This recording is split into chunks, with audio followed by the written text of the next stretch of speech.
प्रकाश शब्द र शिल्पा साँझको यस्तो अवस्थामा फेला परी आखिर के गर्दैछन्? भिडियोलाई अन्तिमसम्म हेरेर सेयर गरी साथ दिनुहोला। पहिलो पटक प्रेमी सिसन बानिया बारे देखाइन् यति धेरै आत्मीयता भनिन्। सिसन बिना जिन्दगीको कल्पना नै गर्न सक्दिन। अमेरिकाबाट फर्की लगत्तै मेरो कालेसँग विवाह गर्छु। अन्ततः आफ्नै प्रेमिका गरिमा शर्मासँगको विवाह गरी पल शाहले गरिमाले सेयर गरिन् आफ्नो विवाहको तस्बिर।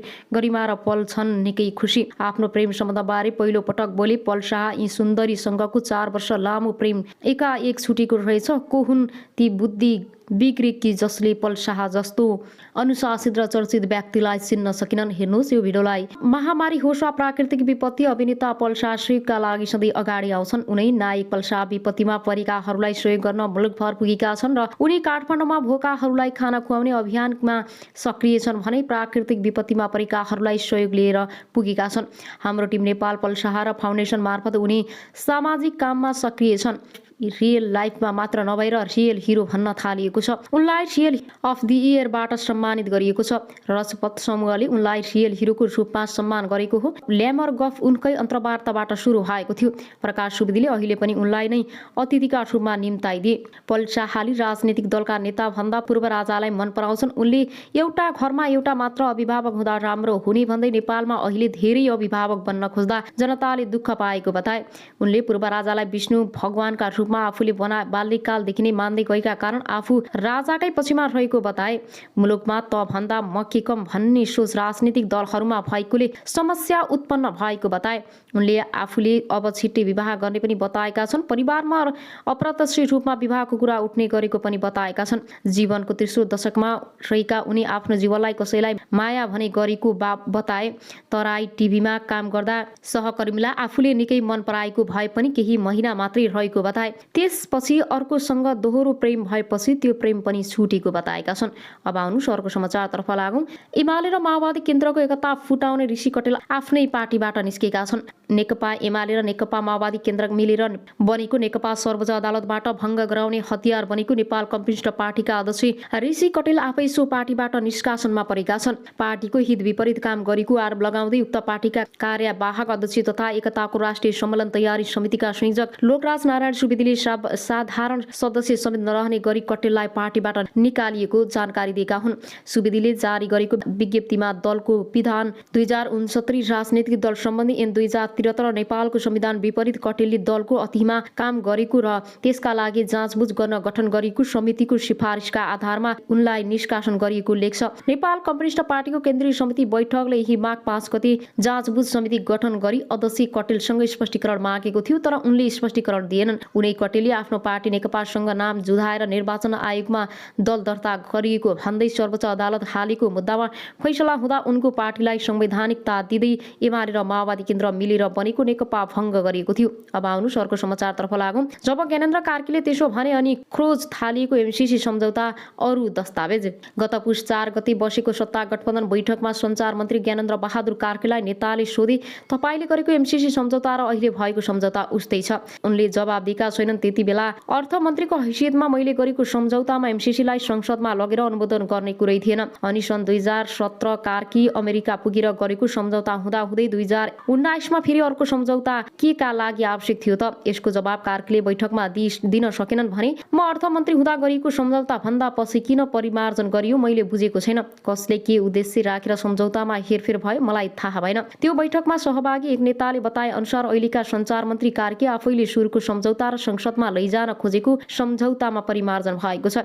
2014 भदौ 29 मा कांग्रेस र माओवादी केन्द्रको संयुक्त सरकारले अमेरिकासँग नेपालको विद्युत प्रशासन लाइन र सडक निर्माणका लागि 500 मिलियन 55 अर्ब रुपियाँ अनुदान पाउने गरी सम्झौता गरेको थियो। अर्थात् सन् 2017 सेप्टेम्बर 14 मा नेपालको तर्फबाट तत्कालीन अर्थमन्त्री ज्ञानेन्द्र बहादुर कार्की र एमसीसीका तर्फबाट कार्यवाहक सीआईयू जोनाथन नासले सम्झौतामा हस्ताक्षर गरेका थिए। अर्थमन्त्री कार्कीले त्यस बेला सम्झौता गर्दा संसदमा लैजाने बेहोरा नै थिएन। नेपालको ऊर्जा क्षेत्रका लागि कोशी ढुङ्गा बनाउने गरी अघि बढाउने क्रममा केपी शर्मा ओली नेतृत्वको सरकारका अर्थमन्त्री डाक्टर युवराज खतिवडाले 29 सेप्टेम्बर 2019 मा कार्यवाहक सम्झौतामा हस्ताक्षर गरेका थिए। अर्थात् ओली नेतृत्वको सरकारले परिमार्जन गरेर संसदबाट पारित गर्ने प्रावधान समावेश गरेको सञ्चार मन्त्री कार्कीले गठबन्धनको बैठकमा सुनाएका थिए। कार्कीका तिनै कुरा सुनेपछि मात्रै प्रधानमन्त्री शेरबहादुर देउबा एमसीसी सम्झौता अध्ययन कार्यदल बनाउन सहमत भएका हुन्। एमसीसी संसदमा ल्याउन खोज्नु रहस्यमय छ, प्रधानमन्त्रीले गरिरहेर पढ्नुहोस्। तर त्यसअघि मङ्सिर 19 मा भएको माओवादीको 8औं महाधिवेशन उद्घाटनका क्रममा उनै देउबाले एमसीसी राष्ट्रको अहित गर्ने कुनै कुरा नभएको बताउँदै पहिलो राम्ररी पढेर मात्रै बोल्न सुझाएका थिए। उनको यो कुरालाई सत्ता साझेदार माओवादीका नेता कृष्ण बहादुर महराले माघ 12 मा नेपाल खबरसँगको संवादमा खण्डन गरे। एमसीसी संसदमा ल्याउन खोज्नुलाई रहस्यमय भनेका महराले बरु यो सम्झौताका प्रावधानहरू प्रधानमन्त्री देउबाले गरिरहेर पढ्नु जरुरी रहेको पनि टिप्पणी गरे। गठबन्धनमै विवाद बीच पूर्व प्रधानमन्त्री एवं नेकपा एकीकृत समाजवादीका सम्मानित नेता झलनाथ खनाल, माओवादी केन्द्रका वरिष्ठ नेता नारायण काजी श्रेष्ठ र सञ्चार मन्त्री कार्की रहेको 3 सदस्यीय कार्यदललाई एमसीसी अध्ययन गरेर सुझाव दिन भनिएको थियो। खनाल नेतृत्वको कार्यदलले सम्झौताका सबै विषय केलाउन नपाउँदै फेरि शनिबार गठबन्धनको अर्को बैठक बस्यो। स्थानीय तहको निर्वाचन मिति घोषणा गर्न गठबन्धन जुटे। लगतै 4 दलका अध्यक्ष सहितको कार्यदल बैठक राखेर प्रधानमन्त्री देउबाले प्रस्ताव गरे, अब एमसीसीलाई संसदमा पेश गरौं। तर त्यही बैठकमा कार्यदल सदस्य एवं माओवादी नेता नारायण काजी श्रेष्ठले आफ्नो पार्टीको महाधिवेशनबाट एमसीसीका कतिपय प्रावधान संशोधन र परिमार्जन नगरी अगाडि बढाउन नसकिने गरी भएको निर्णय सुनाइदिए। उनकै भनाइमा समर्थन जनाउँदै समाजवादी सम्मानित खनालले आफूले यसअघि पनि एमसीसी बारे अध्ययन गरेको स्मरण गराए। उनले यसमा समावेश केही प्रावधान देश हितमा नभएकाले तत्काल अगाडि बढाउन नहुने पक्षमा रहेको आफ्नो धारणा सुनाइदिए। कार्यदलमै साझा धारणा बनेपछि उनीहरूले देउबालाई मौखिक सुझाव दिँदा पनि बहुमत अर्थात् 2 जना एमसीसी अगाडि बढाउन नहुने पक्षमा उभिए। कार्यदलका एक सदस्यले नेपाल खबरलाई बताउनु अनुसार एमसीसी बारे गरिएका थप 9 वटा सम्झौता बल्ल फेला परेका छन्। झण्डै 800 बढी पृष्ठमा रहेका 9 वटा पूरक सम्झौता अध्ययन गरेपछि मात्रै कार्यदलले विस्तृत र लिखित प्रतिवेदन बुझाउनेछ। एमसीसी सँगै भएका ती 3वटै सम्झौताका दस्तावेज केपी शर्मा ओली प्रधानमन्त्री हुँदा भनी लुकाइएको खनालले नेपाल खबरलाई बताएका छन्। उनी तत्कालीन नेकपाको एमसीसी अध्ययन कार्यकालमा समेत संयोजक थिए। 16 गते पेश होला र एमसीसी अहिलेसम्म संसद सचिवालयमा मात्रै दर्ता भएको छ, अर्थात् यो अहिलेसम्म संसद बैठकमा प्रवेश गरिसकेको छैन। यसलाई 2076 असार 30 गते अनुदान सहायता सम्झौता मिलेनियम च्यालेन्ज अर्थ मन्त्रालयले संसद सचिवालयमा दर्ता गरेको थियो, तर अहिलेसम्म संसदमा अघि बढाउने प्रयास कतैबाट भएको छैन। स्थगित संसद बैठक आगामी माघ 16 गते बस्ने गरी बोलाएको छ। माघ 16 गते बस्ने तय भएको बैठक कोरोना संक्रमण कायमै रहेको भन्दै 10 दिन पर सारिएको हो। शनिबार गरिएको परीक्षणमा 6 सांसद सहित 21 जनालाई कोरोना देखिएपछि बैठक धकेलेको हो। त्यस बैठक अघि नै कार्यदलले एमसीसी बारे एउटा प्रतिवेदन बुझाउनेछ। त्यही आधारमा संसदमा प्रक्रिया अघि बढाउने योजना देउबाले बनाइसकेका छन्। तर कार्यदलले 10 दिनमा डकुमेन्ट अध्ययन गरेर भ्याउने सम्भावना देखिएको छैन। कार्यदलकै नेताहरू यसलाई सम्भव देख्दैनन्। 800-900 पृष्ठको डकुमेन्ट खर्र भट्टाएर पढ्ने मात्रै होइन, शब्द बुझ्नु पर्यो। कार्यदलमै एक सदस्यले नेपाल खबरसँग भने रूपमा पढेर सक्न पनि 10 दिन बढी लाग्छ। त्यसो भए 16 गतिको संसद बैठक के हुन्छ त? यसबारेमा गठबन्धनका नेताहरू बोल्न चाहेका छैनन्। संसद लैजानु अघि एजेन्डा बनाउन सभामुखले राख्ने कार्य व्यवस्था परामर्श समितिको बैठकमा समेत अहिलेसम्म एमसीसी पुगेको छैन। त्यसको एउटै कारण हो, एमसीसी बारे सत्तारूढ दलहरू नै एकमत भएका छैनन्। एक सांसदले नेपाल खबरसँग भनी कार्य व्यवस्थापन परामर्श समितिको बैठकमा एजेन्डा बनाउन अझैसम्म बहुमत अल्पमत गरिएको छैन। त्यसो भए अब एमसीसीलाई एजेन्डा बनाउन कार्य व्यवस्थामा रहेका दलहरू सहमत छन् त? माओवादी केन्द्र र नेकपा एकीकृत समाजवादी पार्टीले राष्ट्रिय सहमति नभई अगाडि बढाउन नहुने अडान राखिएका छन्। माओवादीले परिमार्जन र संशोधन नभई कुनै हालतमा अघि बढाउन नहुने निर्णय नै गरेको बताउँछन् नेता हरिबोल गजुरेल।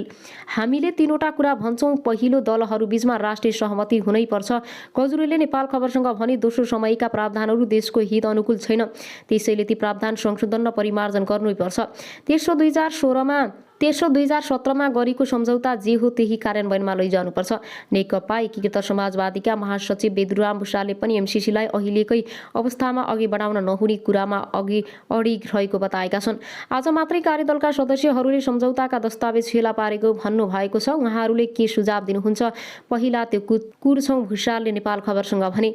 एमसीसी इन्डो पेसिफिकको अङ्ग हो, होइन यसले नेपालको असंलग्न परराष्ट्र नीतिलाई असर गर्दैन भन्ने आधार के छ? एमसीसी भूमिका कतिपय प्रावधानहरू सच्याएर जान सकिन्छ भन्ने पहल गरौँ भनेका छौँ। भुसालले थपे 17 को प्रावधान 19 मा परिमार्जन गर्न मान्ने अमेरिकाले अहिले सुरुकै सम्झौता लागू गरौँ भन्दा किन नमानेको? नेकपा एकीकृतका अर्का उच्च पदाधिकारीले ठोकुवा गरी सजिलै एमसीसी पास हुन्न अहिलेसम्म संसदको विषय नै नबनेकोले यसबारे सभामुख अघि सापकोटाले कुनै प्रतिक्रिया दिएका छैनन्।